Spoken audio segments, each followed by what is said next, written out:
रात का समय था जब राघव ऑफिस से लौटकर सड़कों पर खड़ा था। उसके मन में अजीब सी बेचैनी थी, क्योंकि सड़क पर ठंडी हवा के झोंके के साथ साथ आसपास की परछाइयां उसके अंदर डर पैदा कर रही थीं। उसे समझ नहीं आ रहा था कि वह किस इंतजार में अकेला खड़ा था। कुछ समय बीतने के बाद अचानक एक खड़खड़ाता हुआ पुराना ऑटो उसके सामने रुका। ऑटो वाला सफेद कुर्ता पाजामा पहने हुए था। उसकी लंबी दाढ़ी और चमकती लाल आंखें राघव को थोड़ा असहज महसूस करा रही थीं। जब ऑटो वाले ने गहरी आवाज में पूछा, कहाँ जाना है साहब, तो राघव का मन हुआ कि वह वापस चल दे, लेकिन वह मन में अपने काम के कारण बैठ गया। ऑटो के चलने के बाद जल्द ही राघव ने महसूस किया कि अंदर की ठंडक असामान्य थी, जैसे कोई अनकही शक्ति ऑटो को संचालित कर रही हो। उसने ऑटो वाले से बात करने की कोशिश की, लेकिन वह चुपचाप आगे देखता रहा। राघव ने मोबाइल निकाला, लेकिन कोई नेटवर्क नहीं था। उसके दिल में डर बढ़ने लगा।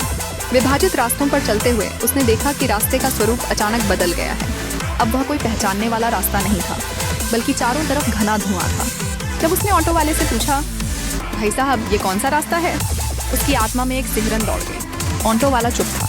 जैसे ही उसने पीछे मुड़कर देखा, उसके रवैये में और भी भय मचल गया। पीछे सिर्फ काला अंधेरा था। राघव ने घबराकर कहा, भाई मुझे यहीं उतार दो। लेकिन ऑटो वाला धीरे से मुड़ा।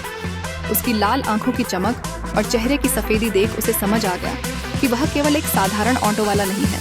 उसकी धीमी आवाज में प्रश्न का उत्तर था, साहब जो इस ऑटो में बैठता है वो वापस नहीं जाता। यह सुनकर राघव की सारी हिम्मत चुक गई। उसकी इच्छा हुई वह चलती ऑटो से कूदकर भाग जाए, लेकिन जैसे ही वह खड़ा होने का प्रयास करता, उसके शरीर ने मानो उसे जकड़ लिया। फिर एक जोर का झटका लगा। जब उसकी आंखें खुली तो वह सड़क किनारे पड़ा था। ऑटो कहीं नजर नहीं आ रहा था और उसके कपड़े कीचड़ में सने थे। एक राहगीर ने उसे देखा और पानी पिलाया। राघव को एक अजीब किस्म की सिहरन हुई जब राहगीर ने कहा, यहाँ रात के समय भूतिया ऑटो घूमता है जिसने कई लोगों को गायब कर दिया। और राघव ने भयभीत होकर पीछे मुड़कर देखा और वही सुनसान सड़क, वही धुंध उसे फिर से देख रही थी।